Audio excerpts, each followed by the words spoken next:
Boa noite, senhora. Boa noite, senhor. Como é que está a saúde?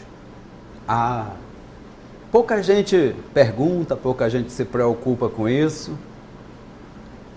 Tem tanta coisa que nós no Brasil deveríamos nos preocupar. Por exemplo, hoje pela manhã, invadiram a embaixada da Venezuela lá em Brasília. Mas como assim invadir uma embaixada de um país estrangeiro na capital do nosso país? Isso não pode acontecer. Depois trancaram o plano inteiro porque hoje tem a reunião dos BRICS. O senhor e a senhora se lembram o que são os BRICS? É uma sigla em inglês que significa Brasil, Rússia, Índia, China e África do Sul. Todos países que têm um PIB muito considerado, muito dinheiro. Esses países juntos respondem por mais de 30% do PIB mundial. Da população. O PIB é 13%, só 5 países. O Lula, esse presidente que está sendo execrado ultimamente aí, ex-presidente, foi um grande líder desse grupo, num tempo que o Brasil era muito respeitado. Não estou condenando nem absolvendo o Lula, só estou lembrando o que está escrito na história. Pois é, eles estão aqui no Brasil. Eu espero que eles sejam todos muito bem tratados, que eles não escutem nenhum deboche, que haja um tratamento técnico e que o Brasil faça grandes negócios com todos esses países. Não importa que a China é comunista, que ela esteja descendo o cacete naqueles meninos lá em Hong Kong, não importa o que aconteça na Índia, nem na Rússia, é uma relação institucional, um país respeitando o outro. É isso que nós queremos, um grande tratamento entre eles. E eu estou rezando muito para que seja assim. Para que o nosso Brasil tenha saúde. Opa, olha a palavra aí de novo. Por falar nisso, eu não ia nem falar nisso, mas nós estamos em novembro. Um novembro que ganhou uma cor, azul. Talvez por isso que o clã veio de azul hoje. No novembro azul é a época dos homens cuidarem da saúde. Ontem nós passamos o programa todo falando de questões de mulher e eu disse que falaríamos hoje de homens. E falaremos. Mas eu não entendo nada disso, mas nós trouxemos aqui um sujeito que entende e entende muito. É uma grande autoridade nesse assunto. Recebemos o urologista José Ribamar Calixto, mais conhecido como Calixto. Professor, seja muito bem-vindo aos Analistas. Obrigado, Geraldo. Obrigado por estar aqui. Obrigado, Felipe. Para a chance da gente poder conversar sobre próstata, saúde do homem, por que é novembro azul, por que escolheram azul no novembro, outubro cor-de-rosa, foi uma ideia, foi um mote de uma empresa de São Paulo, que há 8 anos mais ou menos, resolveu dar uma cor por outubro. E lógico, como homem, a partir de 25 anos até os 60, ele não adoece, ele não sente dor, ele não tem medo, ele não chora. Acha que pode tudo. Acha que pode tudo, ele não adoece. Então esse homem, ele está colocado em uma situação da sociedade, hoje, moderna, em que ele precisa de uma atenção um pouco mais especial por parte de todos os governos, o da agora, o anterior, os anteriores, que não fizeram uma política voltada para esse homem. Existe política para o idoso, para o adolescente, para a criança, para a mulher, existe para o DST e AIDS, mas para esse homem não tem. Para isso, a Sociedade Brasileira de Urologia resolveu conversar sobre saúde do homem. E a saúde do homem passa diretamente por 2 grandes problemas masculinos, nacionais e um específico do Maranhão. O primeiro é a próstata, que é uma glândula como outra glândula qualquer, igual a tireoide, igual o fígado, igual a mama, igual o testículo, e que ela pode ser sede de 3 doenças, né? Inflamação, tumor benigno e o câncer. O outro mote do Novembro Azul, para nós do Nordeste, especificamente para o Maranhão, que é o recordista mundial, é o câncer de pênis. A lesão da glande do pênis, da cabeça do pênis, que pode corroer, destruir a glande do pênis, que é muito ligada, diretamente proporcional a quem tem a pele que recobre a glande do pênis, é a contaminação por um vírus HPV. Forma ali uma ferida, uma lesão, que vai destruindo até o pênis todo. E daí o Novembro Azul, aí a Sociedade Brasileira de Urologia agradece, e a gente está aqui no teu programa, é uma coisa espetacular, porque nós vamos conseguir atingir muita gente, muitos homens, de uma maneira como é o teu programa, o programa de vocês, muito fácil de entender, numa linguagem muito tranquila, muito aberta e sem preconceito e com um grau de conhecimento muito elevado. E para isso a gente está aqui, a sociedade agradecendo o momento de estar aqui, tendo a chance de dizer para esse homem que está escutando a gente agora, para a mulher desse homem que está escutando a gente agora, para a filha desse homem que está escutando a gente agora, para a namorada dele, que ele não precisa morrer do câncer de próstata. Maravilha. Não precisa morrer. Ele não pode ter e pode se curar. Pronto. Mas que ele não fique curado, mas que ele não morra da doença. E que não sofra. E que não sofra. Obrigado Felipe, por estar aqui. Imagina, Calixto, eu te conheço desde que tu tinha o cabelo preto. A Felipe também. Mas vou parar de pintar, que eu não estou achando mais spray prateado. Eu conheço bem mais. É, né? Tá certo. Mais tempo.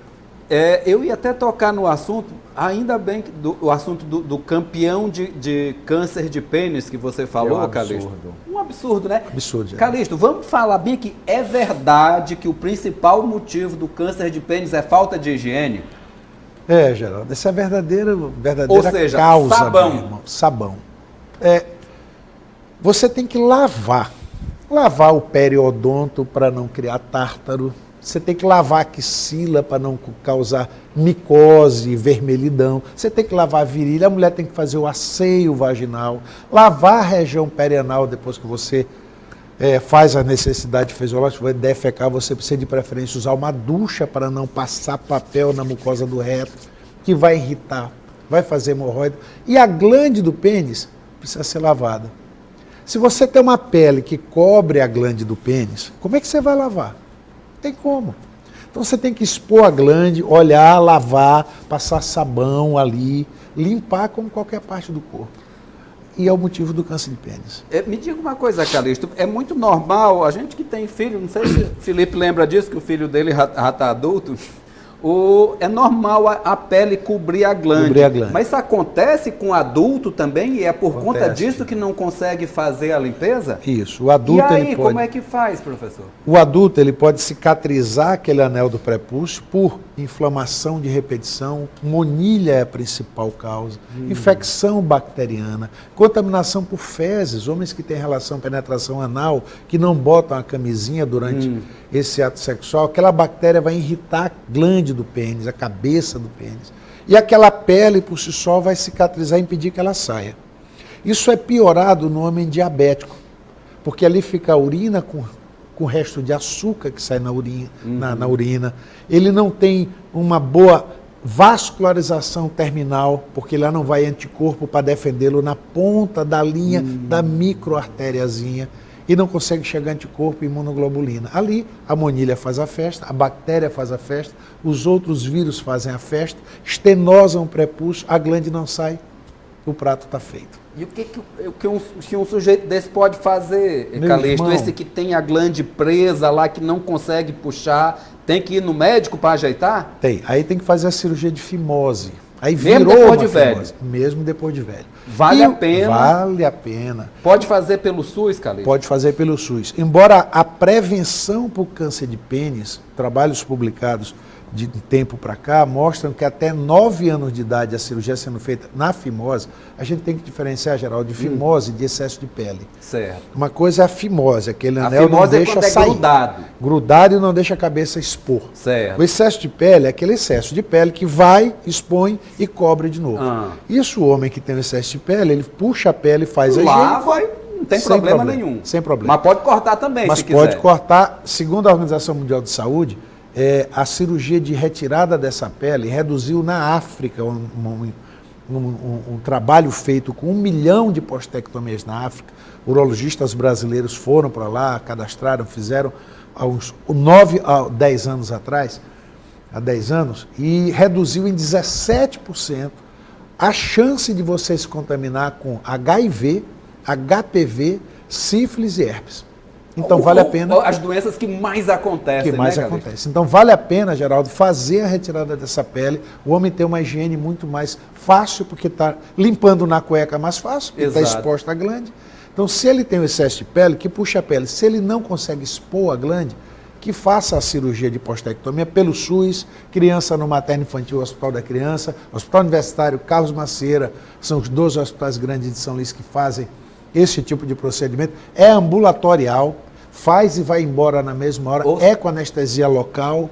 Não precisa ficar internado, não precisa tomar um monte de remédio depois. Não precisa. Agora, se nós tivéssemos uma política voltada para facilitar esse acesso... É isso, bem aí que nós vamos discutir, bem aqui no segundo bloco. Felipe, acho que eu manipulei o entrevistado. Eu peço desculpa, você começa no próximo bloco. Eu estou adorando. A gente faz uma paradinha e volta já já. Voltamos aqui com os analistas. Hoje recebemos o Dr. Calixto, urologista, médico urologista, homem de vasta experiência nessa área. E Felipe Clã está com a gente. Felipe, e aproveitando, só para dizer que é por conta do Novembro Azul, para a gente dar nossa contribuição para melhorar isso. Né, Felipe? Olha, lembrando até que nós temos até uma música, né, de um maranhense de Balsas que nos ajuda muito nesse processo, que é a Caneta Azul. Tomara que fosse Novembro Azul. Né, não, mas veja, até esse fenômeno, né, eu vejo muitos homens hoje em dia, dentro desse preconceito, brincando até com isso. Verdade. Já tem a caneta azul do médico e tal. Doutor Calixto, a gente já observa a nível nacional, e indiscutivelmente também Norte, Nordeste, principalmente, que não existe uma política pública a partir das escolas. Porque, veja, essa limpeza, né, necessária e tão básica, tem que começar em casa. Tem que ser um entendimento em que o pai e a mãe que está lá lavando os filhos, como nós fizemos com nossos filhos e tudo mais, sempre tivessem lá com esse cuidado de manter a qualidade de vida dos filhos. Por que não há por que não há essa grande proporção de divulgação de campanhas, né, a partir das escolas, trazendo não somente ensinando os alunos, isso serve para todas as políticas públicas de saúde, mas também trazendo a família para essa palestra, porque a escola indiscutivelmente é a retaguarda das comunidades. O que acontece que a gente não consegue ampliar isso? Né? A gente continua com o debate entre a necessidade e o preconceito tão vigente num país, infelizmente, infantilmente machista. Felipe, a Sociedade Brasileira de Urologia, mais ou menos uns 13 anos, na realidade nós fomos chamados em 2007 para o primeiro Fórum de Saúde do Homem em Brasília. Zé Carlos Almeida era o representante lá em Brasília, e a gente foi na Câmara de Deputados, uma reunião de 9 urologistas, por amizade com o Zé Carlos, eu fui falar sobre câncer de pênis. Outros colegas lá de São Paulo, o professor Miguel Cirurgi, o professor Sami Arap, são expoentes nacionais da urologia, falaram de próstata, impotência sexual, enfim, para tentar montar uma política de saúde. Foi no primeiro governo do presidente Lula, começo do governo. E lá, por ser o Maranhão recordista, né, de casos de câncer de pênis, nós vamos falar sobre câncer de pênis. O que isso surtiu de lá para cá? Surtiu o governo começar a falar sobre política de saúde do homem e tentar montar, a partir daí, alguma coisa que ainda não saiu bem, tão grande como a gente está conversando aqui agora. Mas nisso, nós conseguimos trazer para o Maranhão uma ação da Sociedade Brasileira de Urologia. 3 ou 4 bandeirantes pousaram aqui, com mais de 30 colegas do Brasil inteiro. Nós fizemos de um final de semana, um sábado, 100 cirurgias de fimose, 100 postectomias, no Dutra, Carlos Macieira e o Hospital de Norabelo. Dividimos equitativamente para esses hospitais, juntamos os colegas daqui e os de fora. A captação desses pacientes foi esse ambulatório aberto. Quem quer fazer cirurgia de fimose? Vem e deixa o nome. nós fizemos de propósito, sem ninguém pegar e ninguém para examinar. O que a gente provou com isso? Das 100 cirurgias de fimose, 17 casos de câncer de pênis foram achados ao acaso. 17%. 17%. Quando você cortava a pele que expunha a glande, estava lá o tumor de pênis. Os colegas do Rio Grande do Sul, os colegas de Florianópolis, os colegas do sul do Brasil, quando olhavam um caso de câncer de pênis com 30 anos de formado, corriam pelo corredor dos hospitais para tirar foto, para levar e mostrar, porque tinham visto um ou dois na vida inteira. Ou seja, o Maranhão, realmente, o Piauí, o Ceará, o Pará, são recordistas disso. Por que acontece isso aqui com a gente, Calixto? Vocês já detectaram os Já, motivos? falta de informação. Aí vem o que o Felipe está dizendo. A campanha, se existir, não é uma campanha cara, é informação. Qual foi a proposta que nós fizemos? Isso se perdeu no governo, do primeiro governo do presidente Lula, o segundo governo da Dilma, depois do Temer, e agora não tem nada sendo feito ainda voltada para isso no governo do Bolsonaro. Né? O que a gente pede, a Sociedade de Urologia pede? Nós temos uma grande arma. Que arma é essa? Estratégia de saúde da família. O que a urologia entra? Entra capacitando essa estratégia. Para quê? Para a gente chegar lá no interior de Santo Amaro, pela estratégia. O senhor está tomando remédio para o diabetes? Estou. Pressão alta? Estou. Tuberculose, alguém já foi vacinado? Foi. A senhora fez seu preventivo já lá em Barreirinha ou no Santo Amaro? Fiz, está aqui. Alguém tomando remédio para hanseníase? Está. A estratégia está montada. O que a gente ia capacitar esse agente? O senhor tem alguma ferida no pênis, alguma coisa no pênis? Rapaz, não, tem não. Verdade? Rapaz, eu tenho. Vem aqui no cantinho da casa, eu tenho. Ele não vai examinar. Já que o senhor tem uma vermelhão, uma vermelhidão, uma ferida, uma coceira, vamos lá para o enfermeiro da estratégia ou para o médico olhar. Ele vai olhar e dizer assim, não, isso aí eu não sei o que é. Manda para o centro de referência. Aldenora Belo Dutra ou Carlos Macedo. Eu digo de antemão, deixo aqui no programa de vocês meu celular para o Maranhão inteiro. Quem tiver um caso de câncer de pênis, uma suspeita de câncer de pênis, podem fornecer meu celular via hospital universitário, que a gente está de porta aberta para ultrapassar as filas que existem no SUS para tratar, de antemão. Mas vamos supor, pela política pública, ele tem alguma coisa? Tem. O enfermeiro detectou, ou o médico, que ele não sabe. Se sabe se é uma irritação por fungo, por monilha, ele já trata lá mesmo. Mas se ele está em dúvida, ele manda para o centro de referência.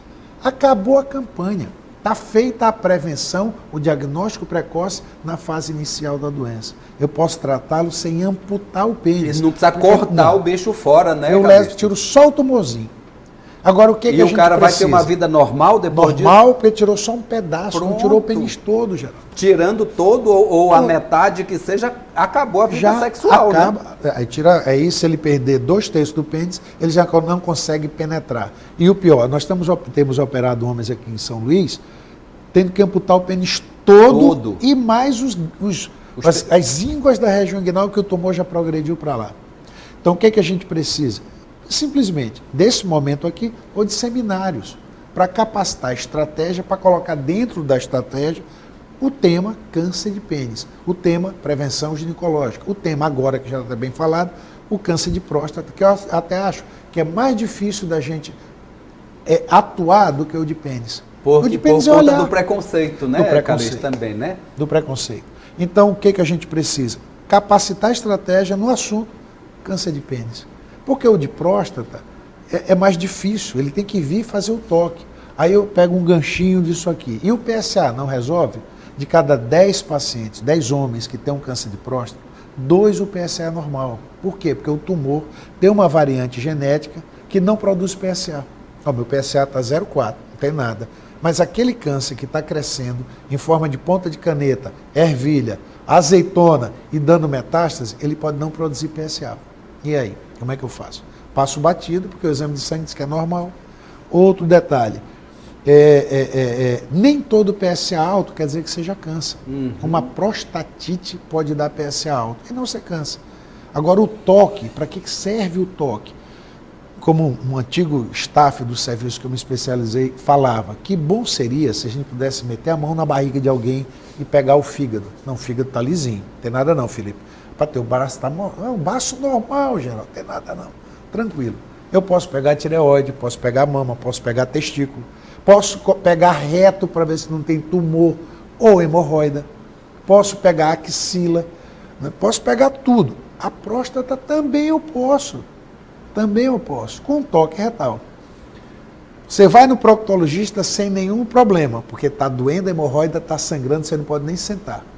Agora, no urologista, você não vai por quê? Eu não sinto nada, estou urinando bem. E aquele tumorzinho do tamanho da ponta de uma caneta ou de uma ervilha, que pode ser curado se eu tirar a próstata, se eu fizer uma radioterapia, ele não vai morrer da doença. Esse tumorzinho não aperta a uretra, não dá sintoma. Aí, Geraldo, ninguém vai procurar. Aí, não, para que eu vou levar uma dedada, que é ruim, incomodativo, se eu não sinto nada? Mas dura 10, 15 segundos, né, doutor? De 3 a 7 segundos. 3 a 7 segundos. Um toque retal, mas que salva a vida. Salva a vida e pode salvar e se você... 45 anos para frente, é isso? Se você tem histórico na família, 45 anos para frente. Se você não tem, 50. Uma vez por ano? Uma vez por ano. Toque PSA, só precisa isso. Pronto. Se os dois exames, eles te dão 95% de certeza que você não tem câncer. 5% fica naquele leque de erro da medicina, que é o P0,05, que está na falha do método. Você pode fazer ecocardiograma, exame de enzima, não dá nada e você infartar à noite. Pode ser que aconteça. É aquela falha dos 5%. A próstata é a mesma coisa. Mas já é um percentual muito alto, com toque PSA. Agora, se um tiver alterado, aí vai para a biópsia, ressonância multiparamétrica, ultrassom, endoscopia, outras coisas que não precisa. E a detecção dele bem no comecinho, Calixto, ou seja, naquele momento em que você vai tratar, Felipe, sem tirar a próstata, por exemplo, só tratar o tumorzinho, é possível? É possível. E é o ideal. É possível, é o ideal. Hoje a gente já faz em São Luís com uma radioterapia espetacular que tem no São Domingos, chamada IMRT. É uma radioterapia muito focal. Quando você ia irradia nos grandes aparelhos a próstata, você irradia ela toda, às vezes queima a bexiga, queima reto. Hoje, com radioterapia de intensidade modulada, IMRT, você pode irradiar só aquele tumor, preservar até a próstata. Tem hoje, com resultados concretos de cura, a gente tem 5 grandes tratamentos além do cirúrgico. E agora com o advento, que chega agora em dezembro no Hospital São Domingos, a cirurgia robótica, que ela é milimetradamente delicada, você consegue preservar até a potência sexual na maioria dos casos. Quando você faz um tratamento muito radical, que é a retirada de toda a glândula. Vamos fazer mais uma paradinha e vamos voltar falando de novo esse assunto aqui que a gente está falando aqui em pênis, em reto, em órgão sexual, mas é disso que a gente tem que falar nesse momento para preservar a nossa vida, a nossa saúde e continuar cuidando da nossa família. A gente volta já já. Voltamos aqui com os analistas. Isso é normal, Calixto. Todo mundo adora essa música. E nós aqui, então, ela nos enche a alma de vontade de trabalhar e de democratizar tudo de bom que nós temos. Hoje recebemos o Dr. José Ribamar Calixto, nosso querido Calixto, urologista, que está aqui nos falando aqui do Novembro Azul, do câncer de próstata, do câncer de pênis, doenças que matam e que, se tomar cuidado, não mata, se for detectado cedo tem cura. Mas, doutor, fala-se muito do preconceito do exame lá, porque é um dedo que se coloca no ânus da pessoa, que vai no reto para sentir a próstata, que o senhor já falou que dura de 3 a 7 segundos, ou seja, quando tu pensar que não, acabou. É isso que é o principal motivo das pessoas não quererem ir ou é outra coisa? Geraldo, o exame é tão informativo que o que a gente quer ver no toque, primeiro, o tamanho dela, tamanho de uma castanha de caju. Segundo, a consistência dela, igual a ponta do nariz, da próstata. Igual a ponta do nariz. Testa é câncer, queixo é infecção. Quarto, se ela é lisa. Quinto, terceiro, se ela é lisa. Quarto, se ela tem no meio o sulco por onde passa a uretra, uma depressão por onde passa a uretra. E se a periferia dela, ela é delimitada, se está bem livre e se não tem nenhuma rugosidade, nenhuma nodulação. Isso, para um residente de especialização em urologia sair da especialização, ele tem que ter feito no mínimo 500 toques. No mínimo. Imagina uma pessoa que fez 500 toques retais, ele tem que saber pelo menos alguma coisa, né? A gente já está nisso há 34 anos, eu acho que agora que eu estou aprendendo a fazer, depois desse tempo todo. Mas o principal motivo do homem não procurar urologista, a Sociedade Brasileira fez um levantamento, o que é medo, o que é desconforto, constrangimento, medo de deixar de ser homem. Medo de deixar de ser homem. Isso entrou no questionário 3 itens. O primeiro item que o homem diz que não procura é porque tem medo de sentir dor. Dor no exame. É um exame muito rápido, que ela é feito através do lubrificante. Por quê? Porque o reto é um órgão que classicamente dói com a hemorroida. Sangra com a hemorroida. É uma doença filha da mãe hemorroida. Quem já teve um botão hemorroidário ali, trombosado, sabe que você não consegue nem espirrar, porque parece que a alma vai sair fora, né? Então ele tem medo de, no exame, sentir dor. Não é preconceito, não é vergonha, era um medo de sentir dor. E a gente aproveita para informar que o exame, como você já falou, demora de 3 a 7 segundos e nos fornece essa gama de informação para o urologista. O proctologista também tem uma certa formação em dar uma opinião a respeito disso. E esse exame de toque, que é a palpação, que muita gente quer que ele saia de cena por isso, a gente não entende nem tanto porquê, ele é o que, para a gente, médico, dá muita informação. Sem falar no que, eu acho que nós médicos, a gente tem que parar para examinar. Você não pode sentar na minha frente. Geraldo, você está sentindo? Não, Carlos, uma dor nas costas. Ultrassom. Com licença. E tu, Felipe, está sentindo o quê? Ah, estou sentindo dor de cabeça. Tomografia do cérebro. E tu, João, está sentindo o quê? Não, eu vomitei. Endoscopia de jeito. Calma. Mas isso acontece, Carlos. Mas tem uns colegas seus que...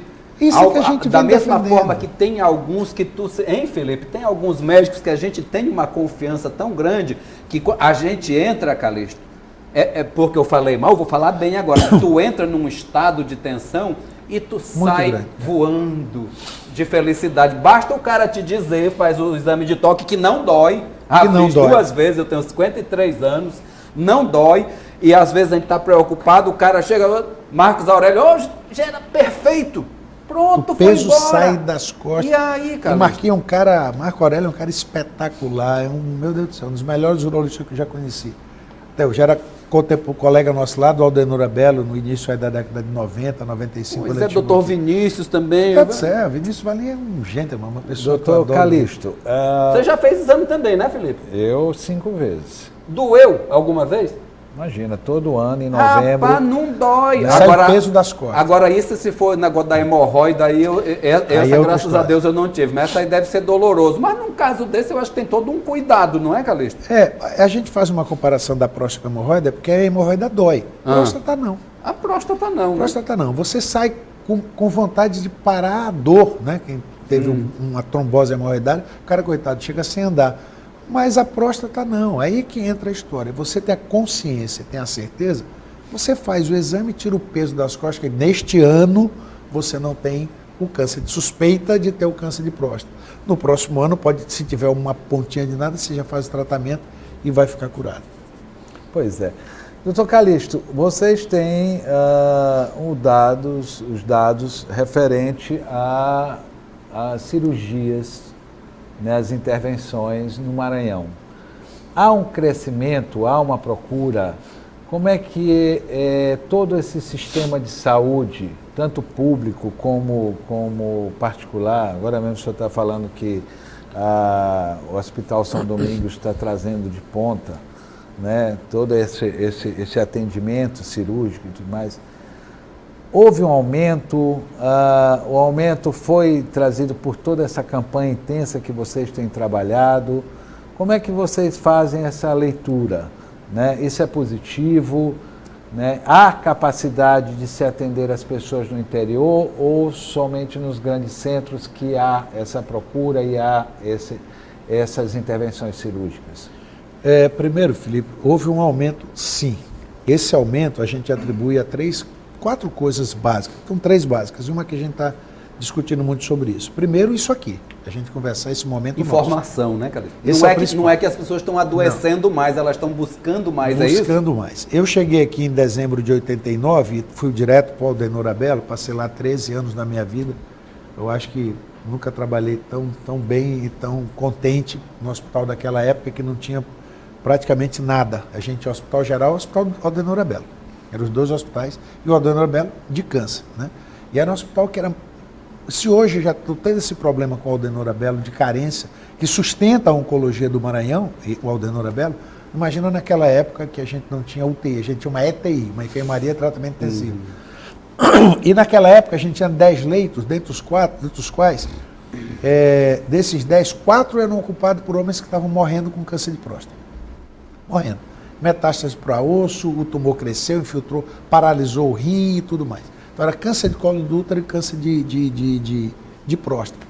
Agora, para a gente fazer um toque retal em alguém, era muito difícil. Ninguém falava disso.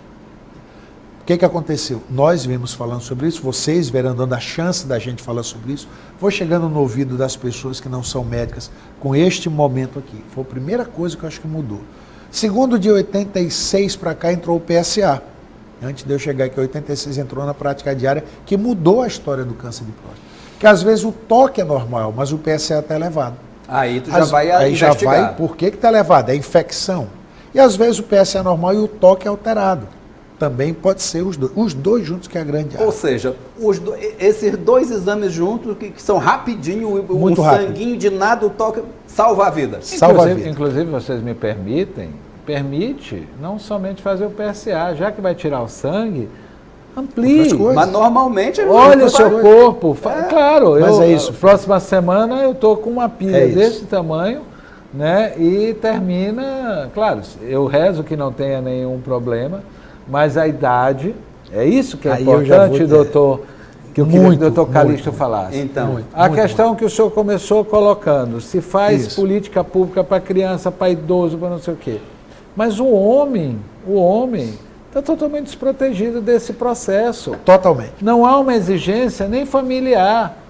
O máximo é aquela, papai se cuide, papai, e tal, aquela coisa. Mas o homem, por incrível que pareça, inclusive, quero dizer, os médicos, porque tem um irmão... É o pior paciente. Que eu tenho um irmão que é médico também, paciente. Professor da USP, lá em São Paulo, GIS formado aqui, né, anestesista infantil renomado e tal, que já foi parar 2 vezes na sala de cirurgia porque não faz o seu periódico, né? Quer dizer, e todos os meus colegas médicos, eles confessam sempre para nós na intimidade. Não sei, doutor Calixto parece que faz exame. Mas veja, é um processo que se precisa ter uma atenção pública, né, de que se criar não somente a exigência. Nós, infelizmente, vivemos, doutor Calixto, num país que a exigência e a necessidade é que obriga as pessoas. É verdade. Né? E não a questão da inteligência, de se preservar como ser humano, ter qualidade de vida, ter uma qualidade. Assusta a idade. E os homens estão preocupados com isso, doutor Calixto? Estão. E o diagnóstico aumentou também porque o homem começou a procurar mais. E nós começamos a achar tumor na década dos 40 e 50. A gente só conseguia fazer o diagnóstico na década de 60 e 70, quando a urina travava. Quando o tumor já era muito grande. Aí qual era o tratamento? Se eu não conseguia mais tirar a próstata, só fazer a castração, tirar o testículo para ele viver mais 3 anos. Procurando mais cedo, os tumores foram diagnosticados mais cedo. Aí levantou um questionamento, uma questão, há uns 10 anos. Será que a gente está super tratando esses homens? Será que tem necessidade de tanta cirurgia, tanta radioterapia? Será que esse tumor não ia evoluir de forma indolente com o tempo e esse homem ia morrer de outra coisa, não do câncer de próstata?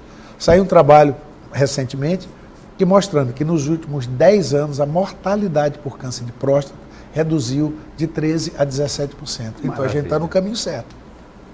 E os homens que têm tumor avançado, eles ganharam de 8 a 13 anos de vida quando iriam morrer há 13 anos atrás, com hormonioterapia, radioterapia ou as formas outras de quimioterapia hoje existentes. Então hoje a gente tem uma pleide de remédios, vários remédios desde que custam R$10 a caixa a R$40 mil uma caixa, mas que te devolve uma vida para mais de 10 anos, quando você iria passar o último Natal agora. Agora você precisa procurar. E se você procurar cedo, você tem um tratamento mais simples, mais barato e com a proposta de cura de 95% nos chamados T1 ou T2. Tamanho do tumor. T é tumor. T1, 2, 3 e 4. T1 e T2 são tumorzinhos. T3 e T4 são tumores grandes. No T1, T2, você consegue curar de maneira mais simples e mais fácil. Aí entram as técnicas operatórias que melhoraram muito. Outra uma coisa que todo mundo fala, operou da próstata, fica impotente. A cirurgia da próstata clássica, aberta, grosseira, como era feita antigamente, ela se acompanhava de quase 100% de impotência. A de tumor benigno, não. A hiperplasia benigna, que você raspa pelo canal, você abre e tira só o miolo e a casca da próstata fica, não tem nada a ver com potência. Mas a cirurgia do câncer, você tirava a próstata, a vesícula, tira próstata, a vesícula seminal e os nervos que passam ao redor da próstata. Deixava realmente impotente. Você tem 1001 maneiras de tratar a impotência hoje. Mas hoje em dia, com o advento da laparoscopia e agora recentemente da robótica, a delicadeza da dissecção dessas estruturas, ampliação da imagem na tela de laparoscopia, nos permite ter uma delicadeza em preservar esses nervos. Então a potência, quando é lesada, quando o tumor é avançado, um T2 ou T3, que o tumor está muito periférico, por exemplo, que você pode preservar parte da ereção, você consegue depois tratar com o remédio Viagra, Cialis, Levitra, restaurar a ereção desse homem, ou então botar uma prótese, um bastão de silicone, que é um silicone como se bota na mama, se bota dentro do pênis e você consegue restaurar a ereção em 100%. Então não precisa morrer do câncer de próstata. Isso é que é o grande briga nossa, que você tenha um câncer sem medo, sem pavor, mas não morra dele ou não sofra com ele. Doutor Calixto, primeiro foi um prazer revê-lo, fazia tempo que a gente não se via. Emocionado estar aqui com vocês dois. Outra coisa boa é a gente, Felipe, contribuir para isso, tentar dirimir essas tolices da cabeça das pessoas, estimular. Muito obrigado, doutor Calixto. Venha aqui de novo, quando quiser. Meu irmão, prazer enorme, até emocionado estar aqui com a gente. Aqui a gente parece que está conversando em casa, esse meio dessa luz da câmera, parece que não tem nem nada olhando para a gente. A facilidade da gente poder falar e dizer para todo mundo isso, a gente fica agradecido. Eu fico em meu nome, da universidade, da cadeira de urologia, da Sociedade Brasileira de Urologia, secção do Maranhão, da Brasileira. É que agradece muito para vocês. Obrigado, meu irmão. Obrigado, Geraldo. Obrigado, Felipe. Muito bem. Obrigado mesmo. Felipe. Olha, eu quero dizer que nós precisamos a atenção dos homens, né, que comandam a saúde pública, federal, estadual e municipal, por umas coisas tão básicas. Levem esses assuntos para a escola, levem para a saúde da família, façam ensinar o homem a ter uma higiene mais íntima. O maranhense é uma pessoa higiênica. O maranhense toma, em média, né, 2, 3 banhos por dia, até porque o nosso calor existe. Então é importante que a gente entenda que é simples o processo, né?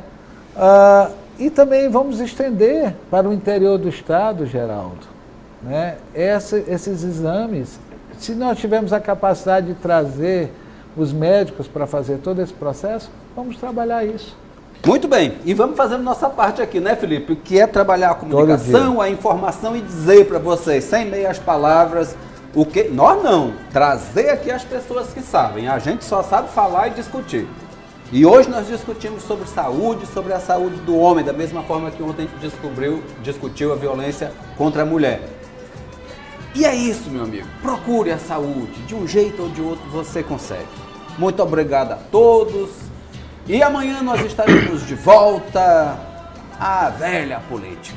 Amanhã recebemos o cientista político, meu amigo Esaú Rômulo, e vamos fazer um balanço do que está acontecendo até aí. Né, Felipe? Muito obrigado a todos, obrigado doutor Calixto, Felipe, a equipe aqui da TV. Um abraço a todos, até amanhã.